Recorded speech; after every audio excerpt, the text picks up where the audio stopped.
plenary of the year as the House of Representatives reconvenes 1 month after its last sitting. The Speaker begins with an address specifically on the state of the nation. On the economic front, our country continues to grapple with numerous hurdles that impede our growth trajectory. The continuous depreciation of the naira has far-reaching consequences, given that Nigeria relies heavily on imports for many essential items, including fuel and machinery. The security situation is a major concern for him as he asks the president to go tougher. Indeed, the time has come for the president to demand greater performance and accountability from our service chiefs and all security and enforcement agencies. I implore the president not to shy away from making the tough decisions. If necessary, we must not hesitate to enact changes within our security apparatus for the cost of inaction if inaction is far too great to bear. In light of these challenges, I propose convening a national legislative security summit.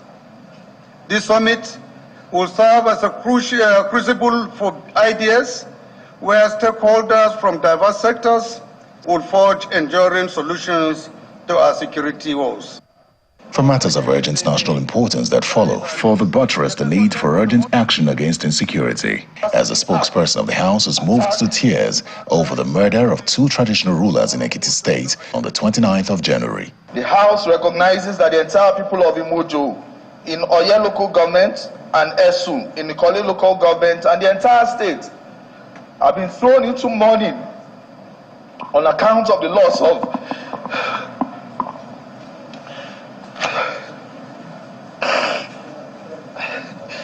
our highly revered traditional rulers who were forces for community development, peace and stability in the constituency and the entire state.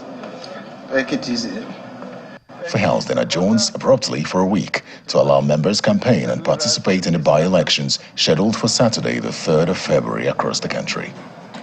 Terry Ikumi, Channels Television News. And that's where we start off. Yesterday, the House resumed plenary, and we're looking at how that resumption and the resolutions that they came out with, especially the plan to look to convene a security summit. Joining us to look at this is Honorable Akin Rotimi, Chairman, House Committee on Information. Thank you for joining us. Thank you very much for having me. Pleasure. Good morning, Nigeria. It was an emotional day for you, yes? Yes, indeed. For those of us that follow my own activities aside of my chairmanship of the House Committee on Media and Public Affairs, my constituency outreach, know that I stay very much in touch with my people, and it's so surreal because I just concluded a tour of the constituency just last week, and I had cause to engage with one of the traditional rulers, because I led a delegation of about 3 traditional rulers just on Thursday to the Vice Chancellor and Management of Federal University, Oye Ekiti. So it's so surreal that just a few days ago I was with them, and then just to hear that one of them had died, and then the other traditional ruler who I also enjoyed a very, very close relationship with. As you know, the entire state and particularly the constituency have been thrown into mourning because there were exceptional leaders. For one, the Olumojo of Imojo was a very fierce, he always spoke truth to power, and every point in time that we engaged, he always had, words to say, admonitions, but of course also chastisement of those of us in government. He always spoke truth to power, and the LSO of Ekiti is even closer home because his domain is just right next door to my own hometown, and is very well known and very well loved, very hands-on in terms of development, and it's a big blow for us. It's a sacrilege, it's an abomination that 2 highly revered traditional rulers on one day can be so tragically cut down. I've had cause on 2 occasions to raise the issues of security on the floor. So for those that a lot of Nigerians, generally there's a lot of cynicism about those of us in office. and all of that. Yeah, so I've had cause to raise those occasions, on occasion twice, on the floor of the House, issues of security in my constituency. So overall, it was a very emotional moment, but aside of that, the important thing is that beyond the emotions, what are we doing? What concrete actions and steps are we doing to address these issues? Yeah, that question is a question that we were having a conversation, my colleague and I, earlier when we looked at the papers. And we're talking about doing the same thing and expecting a different result. Mm-hmm. So the House resolved to convene a security summit. Correct. That's another talk show. No, I don't think so. Very right. Yesterday, Right Honorable Abbas Tajuddin announced that we're going to have a legislative security summit. And it's very much in line with, the agenda, the legislative agenda of the 10th House, to put robust engagement with Nigerians and various stakeholders at the forefront. As you know, towards even developing the legislative agenda, we had at least two engagements with civil society, media, and other stakeholders.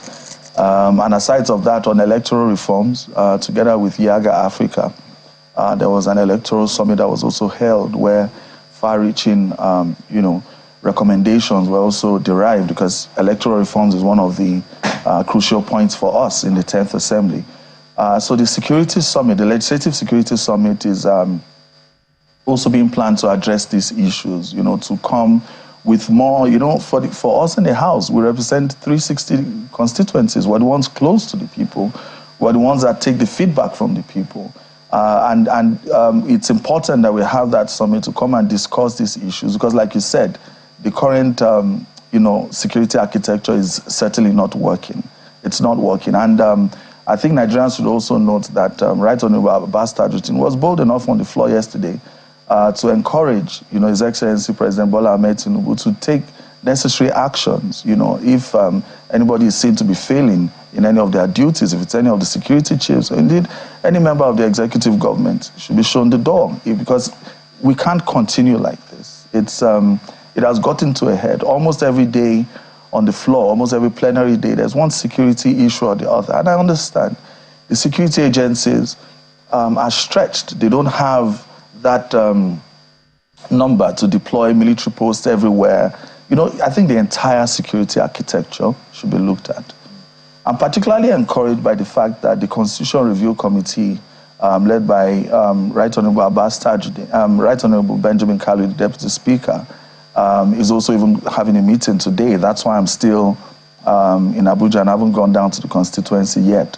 And I believe that at the forefront will be the issues of security. It's certain that we need to decentralize our security architecture and look at more ways where those at the grassroots can take the greater lead in addressing the security challenges. So you're talking about decentralized.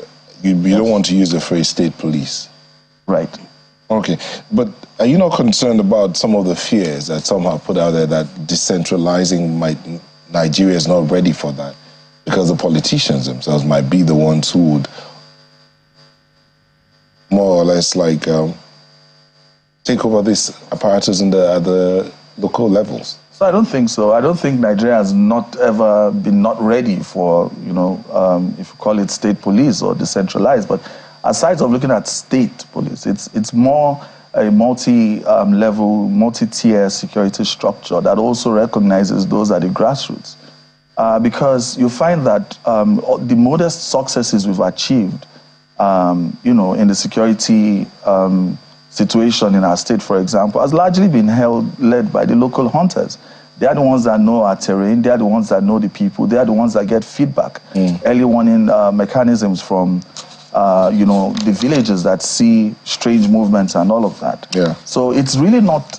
We shouldn't even just look at it at just the subnational level of just the state governments. The local governments are very, very, critical to also making, these crucial changes. So for me, I think that it's not something we should be scared of. It's not something, it's the security situation at this point in time can also be exploited by politicians. It's certainly a way that we have to go. But I must also mention that I think it would be unfair for us not to give credit to our security agencies, currently going through a whole lot, in managing the security situation in the country, even as is. They are stretched, extremely so. And that's why you saw the statement that Right Honorable Tajuddin Abbas and the House also issued on Armed Forces Remembrance Day. Many of them, indeed, are going through a whole lot to even allow us to enjoy the measure of security that we still have. So I think that we can't commend them enough, we can't thank them enough, we can't do enough to ensure that their security, their welfare is adequately taken care of, and more so even survivors of military veterans and those that martyrs that unfortunately passed on in the service of the country are properly taken care of. And I'm sure that if you review legislative action over the past 6 months, you'll see that the House has indeed taken a lot of action in regards to this. So yesterday, amongst the resolutions that the House took was to urge the Chief of Army Staff to redeploy adequate military personnel. Yes. But they are already stretched as it is. Yes. And you're asking, the House is asking that he redeploys? Right. So wouldn't that be adding an extra load on what's already heavy? So the key word there is redeploy, you see, because I understand as well, we can't set up military bases everywhere, but if you have identified a particular area as being a flashpoint, as being extremely prone because of the nature of topography and the nature of the forest and the fact that there are extremely bad roads in that area. So that's another leg, but I'll speak about that shortly. So the point about it is that the military had recognized the need to have a military outpost there, and there's actually one there. But because, for whatever operational reasons, they had reduced surveillance and patrol to just Tuesdays, only Tuesdays, saying that, okay, on that day, that's the market day, so between so hours when there's heavy traffic. So what happens in the rest of the week? So I think that until we figure out what else to do on the immediate, we need to very quickly urge, and which has been done based on my motion, which was carried by the House, to very quickly urge the military to redeploy men to that axis, as a starting point. The other point that we also raised is that Ekiti has some of the most dilapidated roads, right, in Nigeria, if I may say, and federal roads, that is. And the governor is doing a whole lot, His Excellency Governor Biodun Obanje, and I think he should also get a lot of credit in that regard. But, right now the federal government has a policy of not refunding to states, investments that they make in critical road infrastructure. So the governor is not expected to build, federal roads. So my encouragement, it's particularly in my constituency, I keep saying that in Ekiti North, it's a gateway into,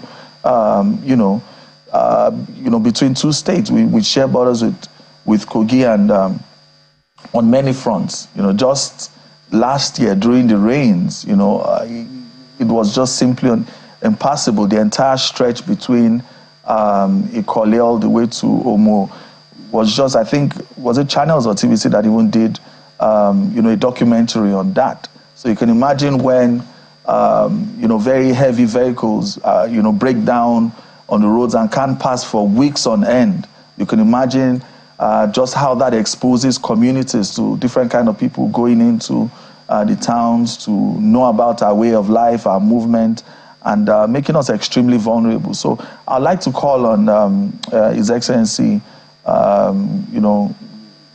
Minister Dave Umahi, to very urgently, do something about Ekiti roads, because it's one of the factors that have been implicated in this particular incident, because that entire stretch of the road all the way to Irele is just simply nothing to write home about. So there is that linkage, that nexus between the bad state of roads and insecurity in my constituency.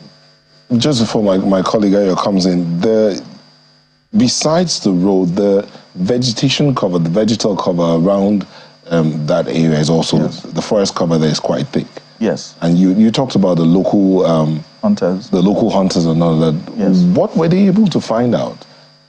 So I don't want to preempt anything and saying anything at this point in time, because the governor as the chief security officer is on top of the situation. He was on site yesterday, was on ground in the communities, doing a whole lot. And he's giving the marching orders to the security agencies and, all the local stakeholders, so the local government chairmen, to give him a report on what exactly happened. So I'll leave that. I have a meeting with him in the coming days as well, and we're working very closely to be able to address these issues. Hiya.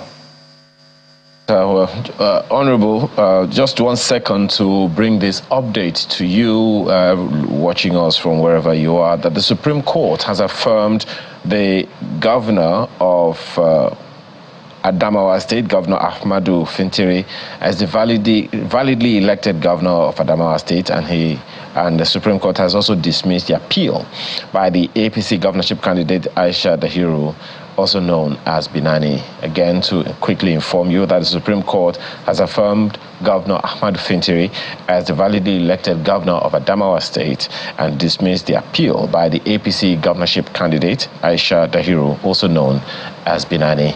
More on that, of course, in our bulletin at 11 o'clock. So back to you, Honorable. A good number of Nigerians have spoken about insecurity and the people behind it in the various parts of the country. And it's something that has been quoted a number of times. Former governor of Zamfara State, I think that's Governor Bello, when he was in government, said in public that while they were negotiating certain things, as Governor Bello Matawale, that while they were negotiating for the release of some of the students that were kidnapped in 2021, the 279 students from Government Girls Secondary School, Jangebe in Zamfara State, that while the state was in negotiation with the abductors, that some other persons offered money to the bandits to keep the girls in captivity. That is one of several times we've heard from that particular state, Zamfara, that some people will say that they will name and shame people who are behind insecurity in their states. On a number of occasions, we've also heard, even the current Minister of Solid Minerals has said quite a number of times that powerful Nigerians are behind the illegal mining and insecurity in various parts of the country. We've also heard a former lawmaker who has said in the open that some powerful Nigerians are behind insecurity. These are prominent Nigerians making these prominent claims. Will the House also be inviting them? Because it is one thing to invite security agencies and ask them, these questions. These prominent Nigerians still living that have made these prominent public pronouncements, will the House also invite them to name for you, whether privately or publicly, these prominent Nigerians that are behind insecurity, which they said in the open? Will you be inviting them? Thank you very much for your question. I don't rule out, action in that regard. In the speech that Right Honorable Abbas Tajuddin made yesterday, he particularly directed all House committees, security-related House committees, to take action in holding, the security chiefs to greater account and engaging further. As you know as well, the Senate has also invited the security chiefs to come and brief the National Assembly on, efforts being made in this regard. So I don't rule out that. I also don't rule out the fact that, yes, we require bold action from Mr. President against whatever interest any part of the country that want to exacerbate the security challenges. I think the buck still stops at the desk of Mr. President to take action. I believe he receives security reports, and these reports, for whatever reasons that these highly placed Nigerians that you mentioned, the Honorable Minister, who's from my state as well, we're very proud of him, that has made those statements. I believe that the security reports all get to the desk of Mr. President. So the buck stops, on the desk of Mr. President to take bold actions, because we can't continue like this. We can't continue like this. Okay, Honorable. That, yes. It has come to that time. Yes, please. Yeah, Honorable. I agree with you, and every Nigerian will agree with you, that the buck stops at the table of Mr. President. But in the Constitution of the Federal Republic of Nigeria, the legislature comes before the executive. That is very instructive. Now, while the buck stops at the table of Mr. President, there are individuals, prominent Nigerians, in the cabinet of the president and outside of the cabinet of the president. Even a former lawmaker, Shehu Sani, has also made that bold claim that the powerful Nigerians are behind insecurity. These are Nigerians that can be easily invited. In the event that they make these things known, what would be, because are you expecting, for instance, that if these people give this list to Mr. President, that it's his action? Is there anything that the House can do about those people who have called out certain individuals in public?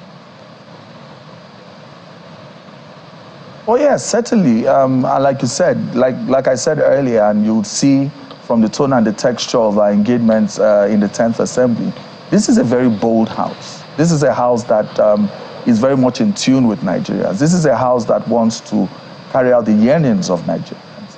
And I don't see any reason why, the House will not take, such bold action in engaging Mr. President. Okay. If indeed we found, during the course of our engagements with critical security chiefs, if they provide any information. As you know, when we had sectoral debate, the last time we had sectoral debates, we had questions across the board which had the media in attendance. But after that, we had an executive session where we sort of went deeper into the issues, and critical things were discussed. So if indeed we have those discussions, of course not everything can be made public because of course security-related issues have to be handled at very high levels. But okay. I want to assure you, especially the caliber of people that we have in those security-related agencies, they want to make their mark, they want to contribute to delivering on the legislative agenda. So okay. The House is bold enough to hold these issues and bring it to the front burner. Okay. So I don't see any reason why on our part. You did mention the role of the legislature, but overall I think that the executive is still very central to this, because the executive, the president is the commander-in-chief of the armed forces. There's a limited role we can do in terms of implementing and taking critical action on security issues. Well, it's also instructive that you mentioned that the executive is the one that is supposed to execute. In all of the submissions that you have made, are we in any way, are you, the House of Assembly, the House of Representatives, or even the National Assembly, absolving the governors of any responsibility in this matter? Well, like I said, it's not about putting blame, absolving, or vilifying anyone. I think at this point in time, we need to work together. The second tier of government, the state governors, of course, need to do a lot more. In many states, there's a whole lot being done already. But clearly, if it's not working, then that means we certainly need to do a lot more. So everybody has to be held to account. But aside of that, the points that I raised, particularly when we had our sectoral debate and had the service chiefs in attendance, was that we need to pay greater attention, to grassroots, indigenous, approaches to security challenges, and address whatever constitutional issues that don't allow these things to come into play. Because obviously this whole system, this whole thing is not working. Even in the federal capital, right? You have such issues as abductions and kidnapping for ransom and all of that, and very sad news and very sad tales coming out from even the federal capital. In my state, there's still about 9 individuals that have been held, for ransom taking school children taken from Ekiti. So these are the issues, right? The state governors, yes, are doing a whole lot, and okay.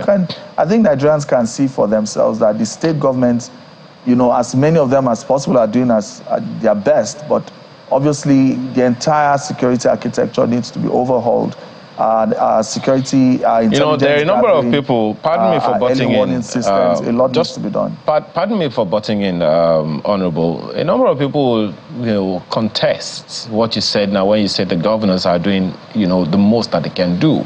Because the funding that is supposed to go to the lowest level or tier or government, whichever one you want to call it, to the local governments, there are a number of people who believe that those monies don't get to them.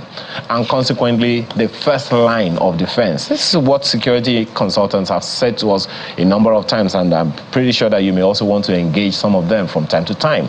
They have said to us quite a number of times that the first tier of first level of security or protection against insecurity in our country is the local government level. And having had a stint at the local government level as well, we have executives, elected executives of the local government, community development associations in the local government areas, and royal fathers, such as those that unfortunately have met their demise, in the recent occurrence in Ekiti State. These are the people that form the kernel of the Security Council of the local governments. And there is hardly a way that they would have the right funding that they are supposed to get to do these things, and that they will not do the needful. So you talked about constitutional intervention. And not a few times, 2 or 3 times, the National Assembly has passed the local government financial and administrative autonomy bills a number of times. Not all states have signed up, have agreed that there should be autonomy at the local government levels. What is the National Assembly going to do about that one?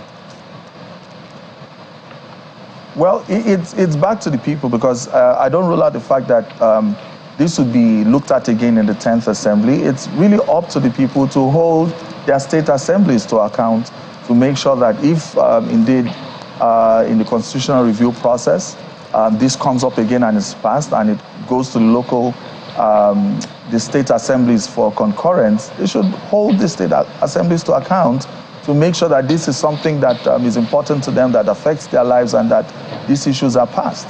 So, I mean, for me as well, when you talk about state governments and the autonomy of local government, I can say for one that in my own state, the state governor has given, the support, to, the local government, the local councils, to be able to, play that role. I can give you examples. The immediate past chairman of the local government in Ikoli, Shola Olomide, he did a whole lot. He did his best in terms of security, especially the chairman of the LCDA, Adjoni LCDA, Prince Michael Ogugbemi, is doing a whole lot in terms of, security issues in within the constituency. Okay. So I think we need to move beyond laying blame wholesale. There are 36 states, and you can't just say, oh, governors are not. Which governor is okay. not? Well, perhaps that's one of the interventions. My apologies again, Mr. Honorable. Perhaps that's that's why you are a member of the National Assembly and not just a State House of Assembly. That's why we can ask you. It's a national issue and not just something for the states. If you can just give us a quick update, what is the current situation now concerning the kidnappings that happened in Ekiti State? How many children were kidnapped? Has there been any communication from these kidnappers to the government or to any of the people who are directly affected? Thank you. I wouldn't want to preempt and usurp the role of Mr. Governor as the Chief Security Officer of the state. However, I'm aware that 6 children are being held against their will, and 3 teachers and I believe a driver as well are being held. And my own duty, because we need to understand everybody's role, my own duty is to bring this, to the floor, which I did yesterday. And instructions were given, directives were given to the security agencies to make sure that this, is addressed. And as you know as well, Mr. President also issued a statement that, these children need to be rescued. It's just unthinkable that children on the way on a school bus. If we've gotten to this level, then I think everybody has to be worried in the country. And again, I think, and I want to put this challenge to Mr. President and the security agencies, that Nigerians are beginning to have a statement fatigue. You know, I'm shocked, I'm saddened, you know, and all of that to hear of this and that. Nigerians have statement fatigue and want action. And I think this would be a very good opportunity for Mr. President to, you know, show the seriousness it takes, you know, security issues by ensuring that these children are brought back, you know, in good health and well-being. Aside of that, you know, the human security aspect of it, you know, there's huge unemployment. There's the economy is not in very good shape, if we want to be honest with ourselves. You know, the standard of living, cost of living has, you know, gone through the roofs, and these issues have a nexus with insecurity, and I think we need, you know, urgency. That's one thing that I think that we need, that especially for those of us. We take the bashing all the time from people in public, and I think we deserve it. I think we need to do a lot more and be a lot more urgent about this. So my point that I'm making is that the Emure children should be an example that Mr. President is serious about securing Nigerians. Honorable to me, the urgency incidentally happens that the House resumed at a time like this. Yes. And there's need for urgency in all actions. When's the next plenary? The next plenary is 6th, Tuesday 6th. So yes. If the House is thinking in terms of urgency, why yes. go on this break again? Why don't you just continue to ensure that these things are dealt with? Right. So I need to address this issue because, you know, many times Nigerians have this perception when time of the year the House has gone on recess and they think that, oh, these guys are just going and playing around and faffing around and all of that. The truth of it is that the House runs from inauguration on June 13th. The House runs its entire lifespan till 2027. The fact that we don't have plenary does not mean that things don't happen. There's a lot of legislative action going on across the board. You know, the committees, I have a meeting this afternoon with the chairman of the House Committee on Police Affairs. I have a meeting because I'm the Ekiti State representative on the House Committee on Constitutional Review. We have a meeting at about 12 noon today. A lot of members are in their constituencies engaging Nigerians. So I think that we need to correct that, misrepresentation. When we hear that the House is on recess, a lot is going on the background. I know at least 2 committees. Public Accounts is holding meetings, you know, extensively right now. Everybody knows that the Public Account has been holding meetings even while the plenary was in recess. Exactly, and public petitions as well. And we've had a lot of success stories from public petitions, very difficult cases that citizens have gone through and have approached, you know, their members to bring before the House, which have been addressed. Honorable Akinrotimi, we want to thank you for coming in this morning, and we hope that these matters are resolved real quickly. Thank you very much for having me.